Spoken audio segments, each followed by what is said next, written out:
Vamos abrir a palavra de Deus em Gênesis 41, versículo de número 15 em diante. Todos acharam? Amém. Por Deus, irmãos, por gentileza, acompanhem Gênesis 41, a partir do versículo 15.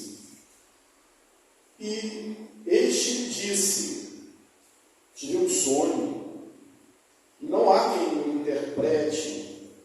Ouvi dizer, porém, a teu respeito, e quando ouves um sonho, podes interpretá-lo.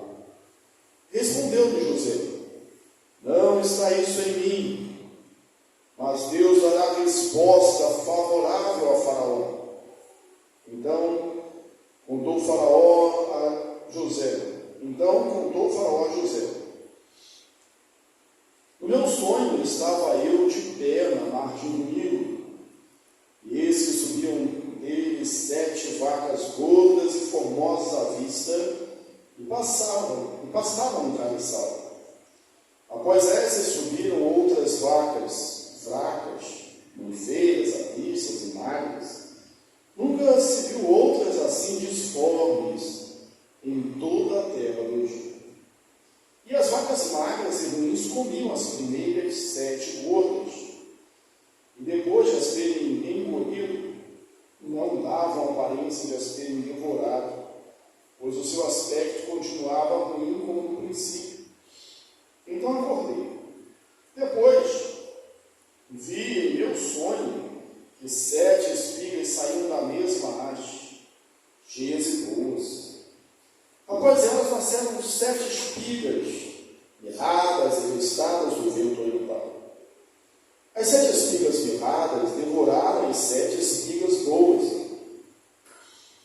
Contei aos magos, mas ninguém houve que o interpretasse. Então lhe respondeu José: o sonho de Faraó é apenas um.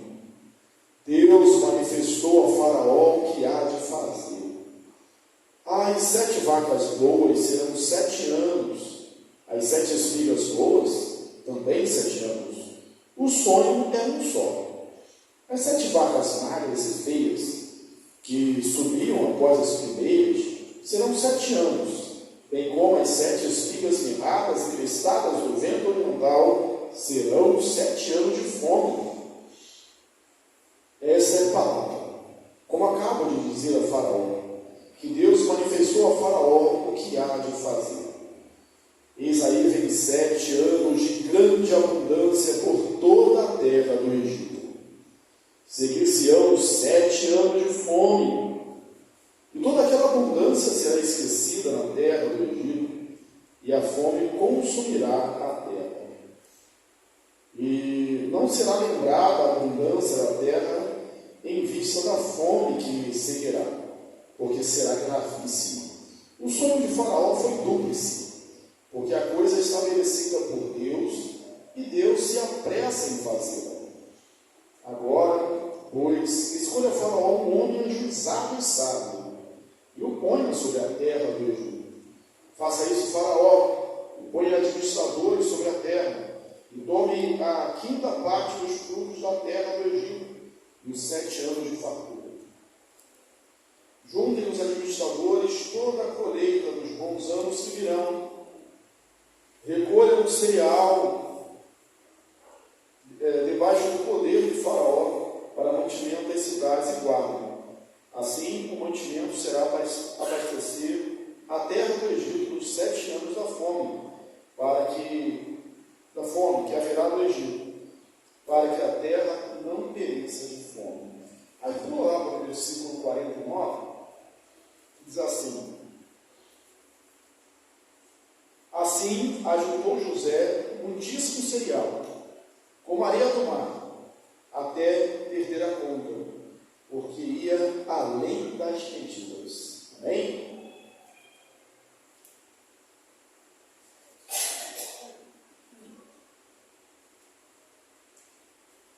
Bom, a gente está falando sobre o tema família.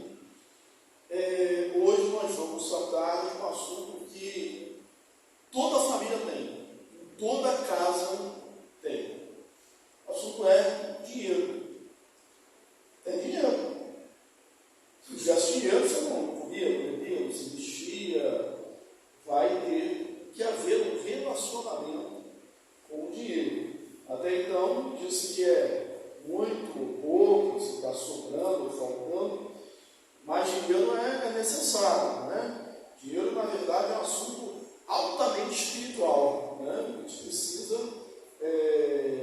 do dinheiro, precisa falar sobre ele, trabalhar sobre ele.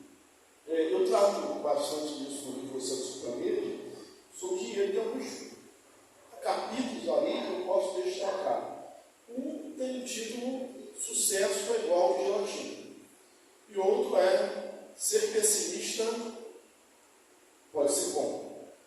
E porque sucesso que a gente busca, que a gente quer, é diferente para cada pessoa. Por isso aqui eu não vou dizer para você, você tem que fazer economia para isso ou para aquilo outro, você deve comprar isso ou deve comprar aquilo outro, porque os nossos sonhos, nossos objetivos, né, e aquilo que dá prazer, dá alegria a cada um de nós, é diferente. Então, o conceito de sucesso é diferente para uma pessoa e para outra. Agora, umas pessoas têm sucesso e outras não têm. E qual é a diferença dessas pessoas? A diferença está, entre outros fatores, com certeza no planejamento, no ato de planejar. E por que o título lá desse capítulo é Sucesso igual a gelatina? Onde eu estava fazendo gelatina, fazia bastante para Raquel e o Abraão, e eu pensei, sucesso é igual a gelatina. Por quê? Gelatina é fácil de fazer. Eu sei fazer gelatina. Você sabe fazer gelatina? Fácil, vou ensinar. Você não aprender nada, eu só aprendi a fazer gelatina. Eu faço 2 porções, depois caixinha, lá 2 copos de água para ferver, 2 gelados. Põe um pozinho, põe água quente, mistura, depois põe água fria, depois na geladeira. Não demora 2 minutos para fazer. Até eu sei fazer. Agora, se você decidir que dá, ou fazer gelatina em cima da hora, você fala assim, vai lá, você da comissão, prepara uma gelatina para depois do mundo. Não dá para fazer. Não tem como fazer. Você faz em 2 minutos, muito rápido, muito fácil. Mas se você não fizer antes, você não vai comer a gelatina na sua sobremesa. Isso é planejamento. Planejamento é fazer antes. É se antecipar. A Salomão, ele pensou em gelatina, mas ele falou sobre o só lança o pão sobre as águas. Depois de muito tempo você vai colher, você vai pegar vários textos bíblicos, né? Paulo, especialmente no dos 2, ele fala assim, o que o homem plantar, ele vai colher. Aquele que semeia pouco, colhe pouco. Se você for pensar bem, semear não é uma coisa muito difícil assim. O que é semear? Você lançar semente. Mas se você não fizer na época certa, você não vai colher. Você não vai ter. É igual a gelatina. Você fez, gastou 2 minutinhos, depois o tempo e a temperatura da geladeira vai fazer mais. Com a semente na terra, embora você tenha que hidratar a terra, etc., mas quem vai dar o crescimento, Paulo usa essa metáfora e aplica dessa maneira, em relação à pregação do Evangelho, nós semeamos. Um semeia, outro rega, mas o crescimento vem de Deus. Ou seja, isso vai se desenvolver sozinho, no nosso caso, sendo aí abençoado por Deus, segundo a providência de Deus. Então, sucesso, no seu bem-estar, pode ser igual ao momento de fazer gelatina. Se você não fizer antes, você não vai ter na hora para comer na sobremesa. Bem, o outro, eu falo justamente sobre José, que até ser pessimista é bom, se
nunca tinha visto antes de, porque era bem feia, vacas feias, comeram as vacas gordas.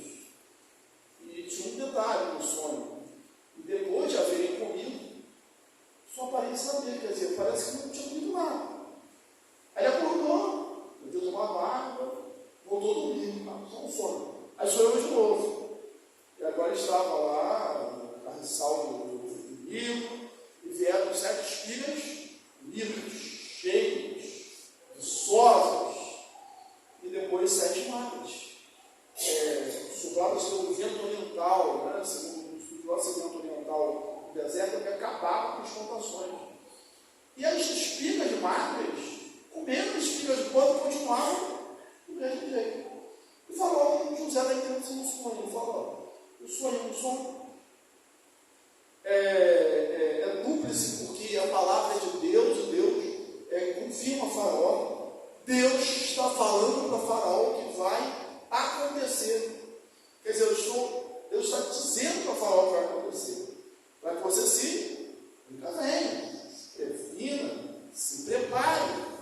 E foram 7 anos, são 7 vacas, 7 espigas, são 7 anos. As gordas são 7 anos de fartura, de abundância. A terra vai produzir muito, vai dar tudo certo. E depois virão 7 anos de escassez e fome.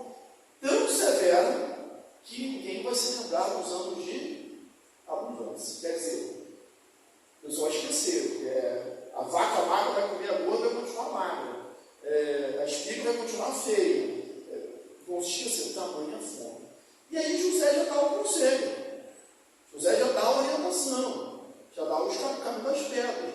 Escolha Faraó, um homem sábio e ajuizado. Eu imagino José falando assim, escolha Faraó, homem sábio e ajuizado. E não só Faraó, e o conselho de Faraó, os outros oficiais, acharam bom o conselho. Qual foi o conselho dele? Durante os 7 anos de fartura, se ajunte a 5ª parte de tudo que a terra se produzir e sereis sob o poder do Faraó. Então põe homens sábios e ajuizados, para que supra a terra não pereça nos anos de fome. Quer dizer, a fome vai vir. E o conselho que deu ao Faraó, que deu aos oficiais, José foi constituído como governador de todo o Egito. E a primeira coisa que José faz é percorrer toda a terra. E ele começa a fazer isso, ele dá um show de logística, que ele recolhe próximo das plantações, ou seja, próximo da cidade. E eu li o versículo 49 de propósito, diz assim, José juntou, encheu os celeiros, além das medidas, quer dizer, não tinha mais medidas. Se tem um caso que eu tenho, não sei, não tem mais número para contar. Além das medidas que nós temos, encheu-se os celeiros. E quando a fome veio, bateu na porta de Faraó e falou, fala com José. E José começa, ele não dá, ele vende. Ele vende, a gente não vai entrar nesse detalhe, primeiro o dinheiro, depois o gado, depois a terra. Ele compra tudo para o Faraó. Foi o melhor investimento do Faraó, foi José. Ele vende tudo para o Faraó. E o mais interessante, em termos de revelação, é que com isso Deus preserva a semente santa, preserva o seu povo. Esse é o lado da soberania de Deus. Mas vamos lá, nesse conselho. Guarde um quinto, a 5ª parte, ou seja, 20% de tudo o que a terra produz. Planejamento disso, tem que fazer. Eu imagino, hoje, se fosse hoje, no governo brasileiro, até na sua casa mesmo, vai vir 7 anos de fartura, aí depois vem 7 anos de fome. Talvez, nós vamos assim, então vamos deixar, 7 anos, vamos deixar. Não sei se eu estava vivo depois, vamos deixar. Ou se for muito espiritual, o Senhor proverá. Não, o Senhor já proveu. O Senhor já proveu. Qual foi a provisão do Senhor? Ele avisou o Faraó. Ele revelou em sonhos. Ele colocou um José, um administrador ali. Deus já fez ali a sua parte. Deus já fez a provisão. não. Deus já mostrou o caminho. Agora é com os homens. Guarde um quinto, a quinta parte. A quinta parte são 20%. Por isso que eu já falo logo 30%, porque tem que separar o dízimo também. Então, a quinta parte. Quando o povo precisou, ele abriu todos os celeiros. Agora, imagine se José não tivesse guardado direito. Agora, escravo, agora aqui é de ouro, eu passo todo mundo se ajoelha, casei com a filha do sumo sacerdote, tenho 2 filhos, estou bem, sou o segundo homem depois do Egito. Ele se preocupar com essas coisas não, deixasse para lá. Na hora que o povo daria tempo de preparar a terra, daria tempo de coisa, não dava mais. Você tem o exemplo de Noé. Não dá para fazer a arca quando a chuva começa a cair. Não dá, o pessoal fala assim, tinha o pessoal que fazia isso, não vou dar nomes, mas quando começa a chover, o negócio começa a puxar o roubo para lá, já era, chovendo, tinha que ver antes. Se tivesse tudo desentupido, tudo correndo bem, não precisava ficar na chuva puxando água. Então é questão de planejamento. Aí você vai falar, mas pastor, isso é outra realidade. Então nem consigo imaginar como é guardar 20% que eu ganho todo mês. Nem imagino, não tem nem como. Não dá. São para todas as realidades. É para quem ganha um salário, para quem ganha 10, para quem ganha 20. Está acessível a todos. Só para mostrar dentro do texto que isso é possível, quanto foi que a orientação de José guardar um quinto, 20%, durante 7 anos? É muito difícil guardar 20%. Não dá. Mas depois, eles viveram com 20%. Não é isso? Depois eles viveram. Era difícil viver com 80%? Poxa, mas não está passando necessidade aqui, um dia seremos cheios. Podia liberar logo esse negócio, aí tem fome dele, está tudo produzindo bem, tudo bem, não tem seca nenhuma, não tem nada aí que venha. Você conversa com José, vamos gastar. Viver só com 80 é ruim. É difícil viver com 80, depois ele deu 7 anos com 20%. E não foi só eles, foi todas as terras ao redor, porque de toda parte vinha gente comprar com José. Aí, vamos contextualizar aqui na nossa época. Uma família, você ganha um salário mínimo. Deu 320, é isso? Então, todo mundo ganha muito mais do que o salário mínimo, ninguém sabe quanto é o salário mínimo. 320, vamos botar mais ou menos isso aí. Mas só assim, vamos usar 20%. Vamos botar para 1.300 para ficar mais fácil fazer a conta, Vai ter que guardar 260, 260 por mês. Não dá, isso é impossível. Só que aí, daqui a um tempo, você vai ficar desempregado. Você fica 6 meses, 1 ano sem ganhar nada.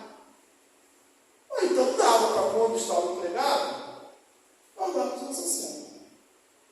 Se você não morreu de fome depois de 1 ano, você estava desempregado, dava para você ter guardado.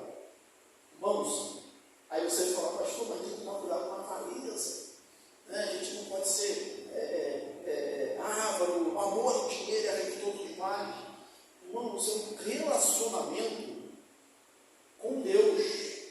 Porque o dinheiro ele pode ser um Deus, quando a gente coloca no lado de Deus. E se você pensa em guardar dinheiro, adorar o dinheiro, eu te faço uma outra proposta. Pensa que o seu relacionamento com o dinheiro, de consumo, pode ser um Deus. Porque você mantém, você diz que a sua felicidade entende ou vive como sua felicidade, dependendo daquilo que você vai comprar, daquilo que você vai adquirir. Eu vou ser mais feliz se eu trocar de carro, vou ser mais feliz se eu trocar de celular, eu vou ser mais feliz se eu tiver uma roupa nova. Então, a felicidade, ela não está nessas coisas. Então, se você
expressão assim, vai para o quinto dos infernos. Você já viu na Bíblia onde é o quinto dos infernos? O inferno que dividido em partes assim. Uma vez visitando a cidade de Ouro Preto, Tiradentes, aí eu vi lá contou, da onde teria vindo essa expressão, o quinto dos infernos. É que a coroa, de Portugal, estipulou, dentro dos impostos, apertavam para aí, isso da confidência, etc. O valor de um quinto. Tudo se achasse de ouro, se produzisse, um quinto vai para a coroa. E o produtor, aquele escravo ali, procura o ouro e tal, ele não queria pagar os 20%, que era taxa alta para ele, Então já começou a falar o quinto dos infernos. É da onde surgiu também a última que eu falo, a história do santo Paulo, porque aí para esconder o ouro, botava o santo no ouro, botava o ouro ali dentro para poder transportar, levava o santo de um lugar para outro, aí o contrabando estava ali dentro do santo, por isso o santo de Paulo. Então 20%, aí foi um quinto, Então vários impostos depois são cobrados aí nessa proporção. Bem, então aí tem um critério. Qual o critério? Primeiro, gastar menos. Vamos usar, gastar menos. Investir melhor. E ganhar mais. Aí se você for ganhar mais, está difícil, pelo menos comece gastando menos. Um dos grandes problemas da nossa cultura é que a gente faz estereótipos com isso. A gente tem algumas dificuldades com isso. E na família, isso é muito importante. Porque grande parte das brigas do casal vem por causa de problemas financeiros. Existem vários autores, depois eu posso citar no final, que falam sobre esse assunto. Tem o Gustavo Cerbasi, ele tem 3 livros, um dos autores que eu estou lendo aqui. Então, Dinheiro, o Segredo de Quem Tem. Outro é Casais Inteligentes que Enriquecem Juntos e Filhos Inteligentes que Enriquecem Sozinhos. Então, o Casais Inteligentes que Enriquecem Juntos, ele traz o perfil de casal, de casais. Eu não vou citar todos, mas, por exemplo, então, caso tem o gastador e o controlado. Aí fala que é um tropeçando no outro. Porque o gastador, ele vai gastar tudo. O poupador, ele vai guardar. Então não vai dar certo. Eles têm que entrar num consenso, num acordo. Por outro lado, se for 2 poupadores só, eles podem acumular 2 coisas durante a vida: riqueza e frustração. Porque não sabe também gastar. A vantagem do gastador é essa, ele sabe aproveitar a vida. Então, enfim, é necessário ter um equilíbrio para depois você gastar sem culpa. É bom você fazer uma viagem? É bom. Eu adoro fazer viagem. Mas o melhor do que fazer a viagem é aproveitar a viagem. Depois da viagem, você olhar só fotos e ficar muito feliz da vida. E não ficar olhando para a fatura do cartão de crédito. Caramba, agora eu vou ter que rolar essa dívida, pagar aqui 12 vezes no cartão, estou devendo 2.000, vou acabar pagando 3. É bom passear, mas é bom passear depois sem ter dor de cabeça. E aí ele fala desses problemas dos casais por causa das finanças. Você quer ser romântico? Não dá para ser romântico, não dá para sair, não dá para passear, não dá para pagar as coisas. Então, é necessário ter consenso, inclusive com a economia. Porque guardar pode ser problema. O dinheiro pode ser um problema também. Então, vamos voltar aqui à ideia do salário mínimo. Imagine, então, a família, está falando de estereótipos, a gente fala quem guarda dinheiro, você lembra lá quem lembra do correio? Aí você começa a falar, você matou o correio. Agora está de Cláudio, né? Quem lembra, né? Se você não lembra da novela, do Tio Patinho, né? Então é só estereótipos. Isso faz a gente não querer entrar nesse estereótipo. Mas é uma coisa boa, é uma coisa de provisão, de colocar as coisas em ordem. Inclusive, na guarda do domingo, a gente lê isso no nosso breve catecismo, né? Que o que significa guardar o dia do Senhor. Né? Guardar o dia do Senhor começa nos 6 dias antes, que você deve fazer toda a provisão, organizar a sua vida, de maneira que naquele dia você não precisa trabalhar. Né? Isso é planejamento. A Bíblia nos ensina a planejar. Mas vamos lá, de novo, a questão do dinheiro pode ser um problema. Imagina, você tem um salário. Aí depois de 10 anos de economia, você conseguiu guardar 30, 40 mil reais. Suponhamos. Né? Agora, pastor, não dá. Dá. Eu só não vou entrar ali fazer os cálculos aqui, porque eu não me julgo competente para isso, mas tinha uma coisa chamada juros compostos. Se você botar o dinheiro lá, no fundo de investimento, seja renda fixa, ou tesouro direto, algo que renda 6% tirando a inflação durante o mês, isso vai aumentando, vai produzindo riqueza. Né? Então você vai conseguir. Esses especialistas fazem um cálculo assim. Né? Inclusive tem um cálculo que se você chegar, colocar, desde que a criança nasceu, começar a guardar R$100 por mês, um fundo desse, você tem dinheiro para pagar a faculdade dele depois. Se ele não quiser fazer a faculdade e não mexer em nada, ele tem que gastar em nada. Quando ele tiver 60 anos, ele tem uma aposentadoria. Só por causa dos juros. Então, fala onde está o problema se não houver consenso. Volta lá, a família que tem um salário mínimo, né? Você não sabe. Juntou 30 mil, 40 mil. Aí está lá, está guardado. Aí chega assim a mulher com o marido, né? Festa do final. Está aquele dinheiro guardado, está parado lá. Né? Vamos gastar. Tem que gastar, fazendo uma unha de fome. Né? Aí vai para o pé. Aí daqui a pouco, está sem pouco. O carro está meio ruim. Né? Vamos comprar outra? Vamos comprar. Né? Daqui a pouco aquilo ali sumiu. Acabou. Mas onde foi? Foi que você não tinha um planejamento para o futuro. Né? Não é que você não vai gastar. Você vai gastar, mas vai gastar melhor. Vai gastar daqueles juros, o que sobrar daquilo ali, e você vai ter uma renda. Só que isso é difícil de entrar na nossa cultura. Existem 2 tipos de gente em relação a finanças.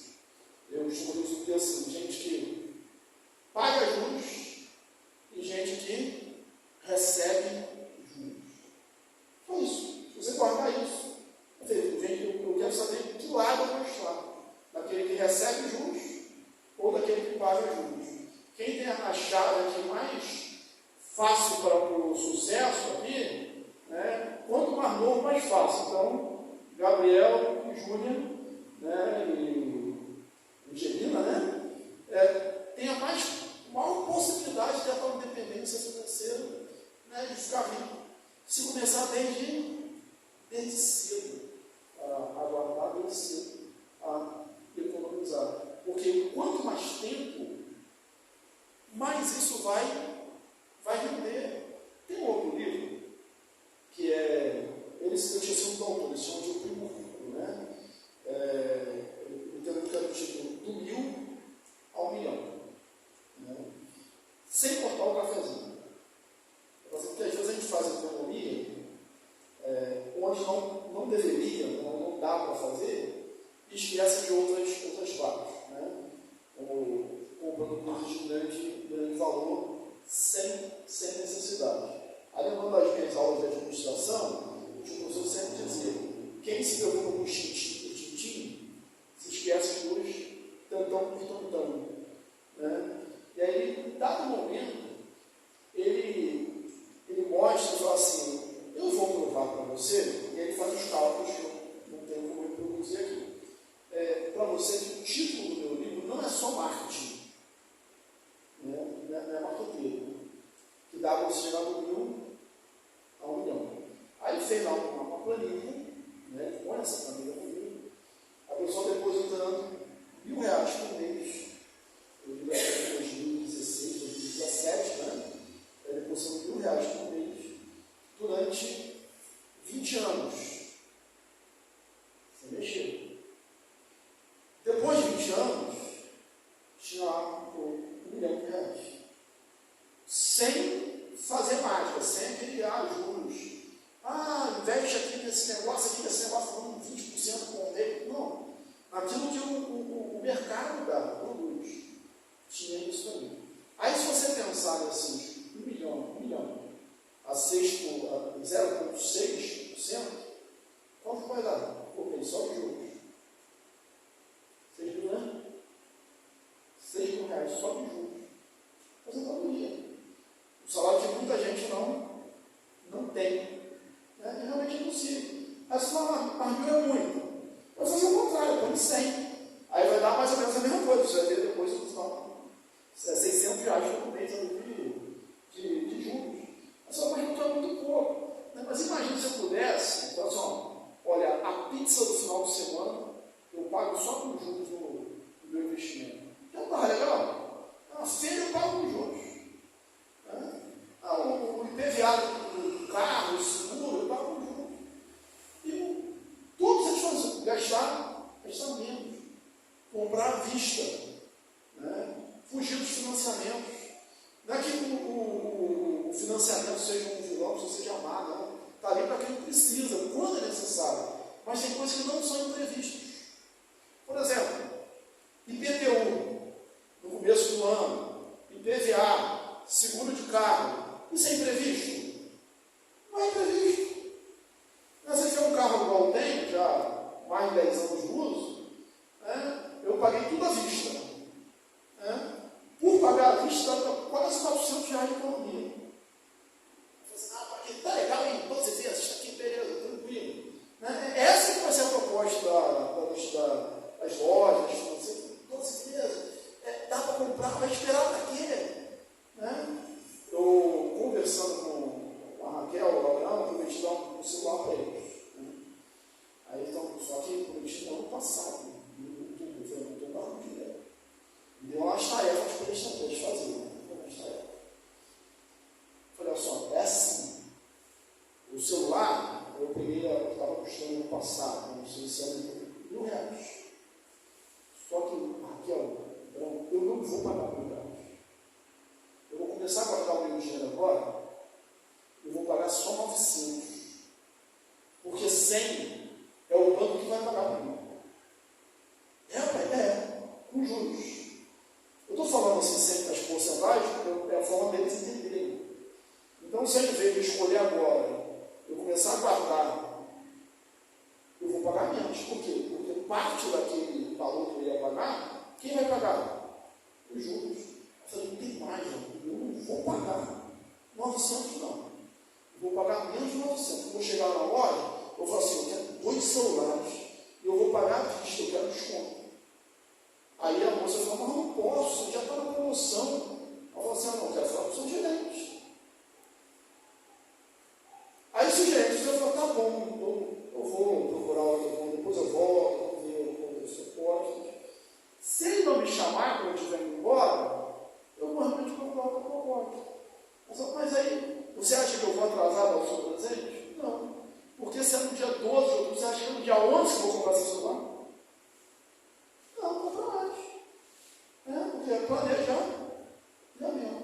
Quem tem namorada, é pessoa casada, agora eu vou dar claro. Já comprou presente? Se você for comprar na véspera, vai estar mais cheio o lugar e vai ser mais caro. E você não vai ter poder de barganha. Eu recomendo. É só põe depois que passar o dia, né? O vídeo. Ele está comprando lá. E pediu meu desconto. Lógico que pediu meu desconto. Mas até o presente, estou pedindo desconto para eu dar presente, estou pedindo vendedor. Desconto certinho. Então você começa a viver esse planejamento, esse ato de guardar as coisas. Né? Então você gasta menos, é o primeiro ponto. Não dá para tirar sem cuidar disso. O nosso problema é que a gente quer sempre viver no nível do nosso padrão de vida que a gente ganha, ou pior, acima dele. Aí quando a gente vive acima dele, qual é a consequência? Endividamento. Aí você vive para pagar os juros. Eu vou dar um exemplo, posso dar sem citar nomes, sem citar fontes, né, a função que eu exerço, né, eu tenho lá responder algumas coisas a órgãos do governo. Então tá bom. Aí tem lá uma coisa, existe um teto constitucional. Né? Só que seja 40 mil reais. Muito dinheiro, né? 40 mil reais em teto constitucional. Não sei se é esse exatamente não, estou chutando. Teto constitucional. Então, se algum servidor, né, ele tem emprego dele, salário dele alto, e tem uma pensão, né, seja do marido, do primeiro, ou quem é filha de lugar, e junta isso, passa do teto constitucional, tem que fazer uma coisa chamada abate-teto. Aí a gente vai lá para olhar, primeiro passo, tem acesso, tem que olhar lá a ficha financeira da pessoa, para ver se realmente ele está ganhando isso. Aí, pasmem vocês, tem lá, a pessoa está lá, ultrapassou o teto constitucional, você vê, realmente, ultrapassou o teto constitucional. Aí você abre a ficha financeira, aí está lá, empréstimo, Banco do Brasil, empréstimo, você tem que a opção de empréstimo. Aí você fala assim, uma pessoa que ganha, está ganhando, né? Vai ter que bater, mas por enquanto está ganhando. Né? Mais de 40 mil reais por mês, está cheio de empréstimo. Aí eu pergunto, o problema é falta de dinheiro? Eu não sei o que ele falou para ele, pode ser uma enfermidade, não sei. Mas é falta de dinheiro? Não é falta de organização. Eu vou ficar bem, fica depois, essa é uma das argumentos. Não depois, amanhã. Porque aí você compra mais barato, compra melhor e compra sem financiar. Só que a gente vive numa sociedade consumista. É o problema do Deus Mamon, né? Eu lembro que uma vez eu escrevi uma definição ainda no seminário, que era a seguinte, o que é consumo? Né? O que é consumismo? Consumismo é a arte de você comprar o que você não precisa com dinheiro que você não tem para mostrar para quem você não conhece. Né? Exatamente isso. Então, se você puder deixar para depois, é melhor. E isso, irmãos, é questão de bem-estar. Porque quando você não realiza suas coisas, você fica doente, fica frustrado, fica desmotivado. Eu lembro de alguns casos, né, assim, você falou assim, pastor, e quando você sabe por que está fazendo o sacrifício, por isso é importante a família estar coesa, você consegue se juntar. Mas aí você faz o sacrifício e vê que o resultado não é atingido, você vai se desmotivando. E é necessário consenso. Né? Tem um caso, uma história, desse livro narra, que a esposa fala assim, ele dá para comprar agora, ele passa o salário, mas vai melhorar, tal. E foi um ano ali de sacrifício, né? De cortar custos, né? Presente, que não vai na festa, não pode comprar roupa, etc. Aí no final do ano, o marido fez surpresa dela. Deu uma boa entrada, comprou um carro novinho para ela. Ela fez uma cara muito feia. Não gostou. Não é que ela não queria o carro. É que ela achava que não sabe tudo.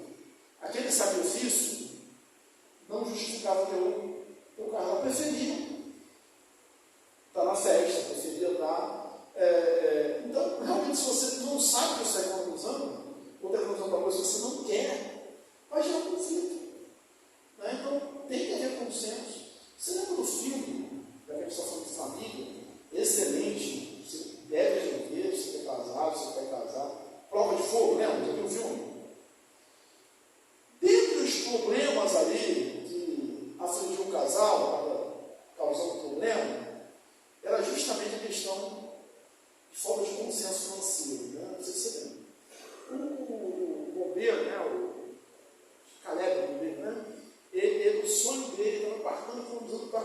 um barco. O sonho dele era comprar um barco. E o sonho da mulher era trocar o armário da cozinha, né? As coisas da cozinha. Né? E aquilo ali era um problema para eles. Era uma briga para eles. Por quê? Porque não havia consenso, tem que haver consenso. Só não. Nós vamos realizar aqui esse projeto primeiro, depois a gente realiza esse. A gente vai fazer isso e depois a gente faz aquilo outro. Porque senão você luta por coisas que você não quer, não tem interesse. Há uma frustração. Então é necessário que haja planejamento e conversa. E às vezes o Estado Popular, eu gosto muito do Estado Popular, acho que a sabedoria em forma, né, de aforismo, de frases pequenas, diz assim, o combinado na cara. O combinado na cara. Você combinou, vai dar para tudo certo. E aí você vai poder ter um luxo. Lógico, vai ficar. Você guarda para depois ter um luxo, que seja uma viagem, que seja pagar um curso de especialização, que seja comprar um presente para alguém, para você mesmo, ter a sua realização, mas sabendo que isso vai poder se manter. Que isso vai poder se manter. Porque a pior coisa é o retrocesso. E é o que geralmente acontece, sabe quando? Na velhice. E pior, você sabe disso. Você sabe disso. O colega, o pastor, ele falou que contribuiu durante lá, os 35 anos com a Previdência, ele pagava X, pagava Y, para se aposentar bem. Aí agora ele se aposentou, ele achava que ia se aposentar. Aí fui lá, em 2000, ele não chat. Aí falou, caramba, não dá para manter o meu padrão. Mas essa primeira história que você ouve assim, que eu estou contando, então você sabe. Você sabe que lá no futuro, você não vai conseguir manter o padrão se você não tiver uma reserva. Aí eu falar assim, fui pego desprevenido? Não, você não se planejou. Mas você sabia que isso era uma possibilidade? Você sabia. Aí você, vou continuar trabalhando? Mas olha só, mas você continuar trabalhando, quem gosta de realmente continuar trabalhando, não porque necessita, mas porque eu gosto. Aí você pode continuar produzindo, sendo útil, mas fazendo aquilo que gosta. Até mudar de trabalho, fazer aquilo que você gosta. E não se engane, às vezes a gente é levado nesse mundo virtual pela propaganda. Propaganda dos nossos familiares, dos nossos amigos, dos nossos colegas de trabalho. Uma vez eu ouvi isso e achei fantástico. Você vê uma pessoa com um carro novo, um carro bonitão, novinho. A gente pensa que a gente pode falar, pô, você não está bem. Mas não tem como falar isso. Não sabe que está com a mão, está bem? Aí o motorista diz assim, você só pode ter duas certezas. Se o carro custou 60 mil, ou ele está 60 mil mais endividado, ou ele tem 60 mil a menos de ativos. Ou seja, tem 60 mil a menos de rendimentos dele na mão do banco.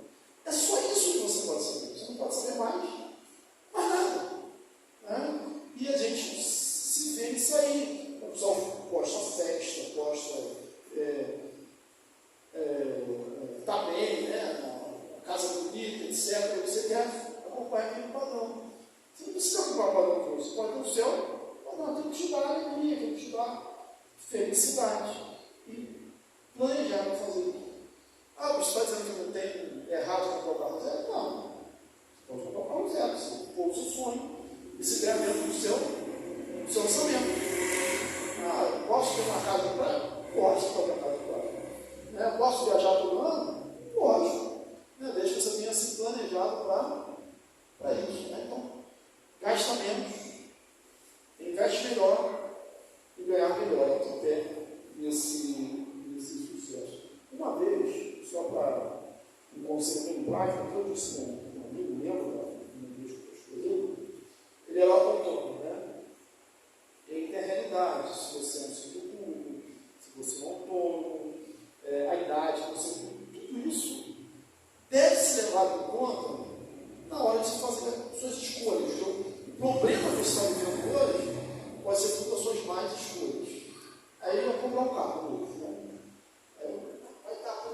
falei assim, rapaz, tá mesmo? Tá.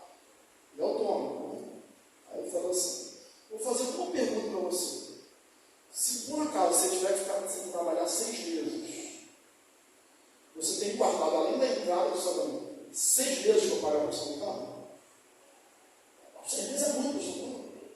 6 meses. O que pode acontecer? Aí sabe o que vai acontecer? Você vai ter que vender esse carro rápido, né? E aí você vai perder dinheiro, você vai ter que vender barato.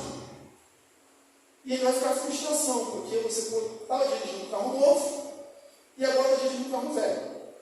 O meu primeiro carro foi um Fusca, ele não gostou, lógico, do meu conselho, né?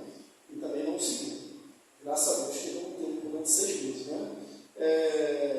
Mas meu primeiro carro foi um Fusca. Eu abri a vista e tal, tinha 18 anos, foi um Fusca. Fiquei quase 10 anos com esse Fusca.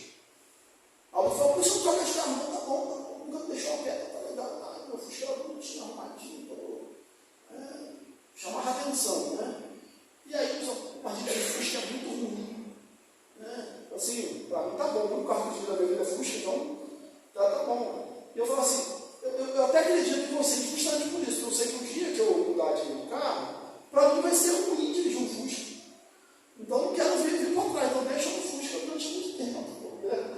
E até que eu pude comprar, depois comprei outros carros, mas é aquela questão, você está um pouco abaixo daquilo que você pode, né? Esse é o segredo. José nos deu exemplo.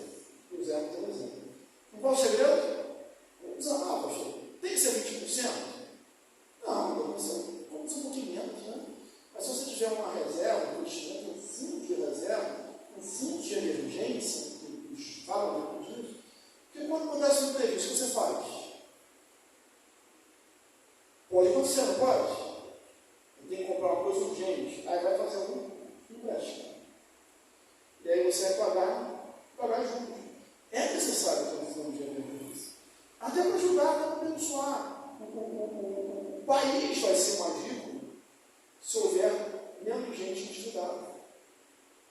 A igreja vai ser melhor se tiver menos gente endividada. Se eu fizer a pergunta aqui, né, quantas pessoas têm dinheiro na poupança, né, que é o fundo mais conservador, né, renda fixa, plano de previdência privada, e se todo mundo levantar a mão, você pode ter certeza